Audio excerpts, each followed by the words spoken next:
কুষ্টিয়ার কুমারখালী উপজেলার কয়া ইউনিয়নের কালোয়া গ্রামের ইয়ারুলের নেতৃত্বাধীন সন্ত্রাসী বাহিনীর তাণ্ডবে এলাকায় আতঙ্ক ছড়িয়ে পড়েছে।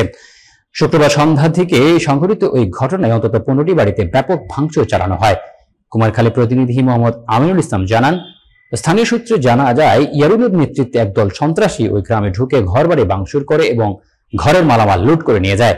এলাকাবাসী জানিয়েছেন, ইয়ারুলের ভয়ে কেউ মুখ খুলতে সাহস পান না, কেউ প্রতিবাদ করতে গেলে তার বাড়িতেও হামলা চালানো হয়।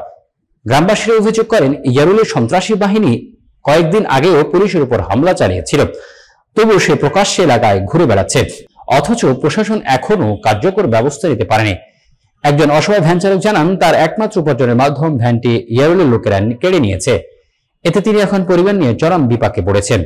এলাকাবাসীর দাবি, ইয়ারুল ও তার বাহিনীর বিরুদ্ধে দ্রুত কঠোর আইনানুগ ব্যবস্থা নিতে হবে, না হলে পরিস্থিতি আরো ভয়াবহ হয়ে উঠতে পারে।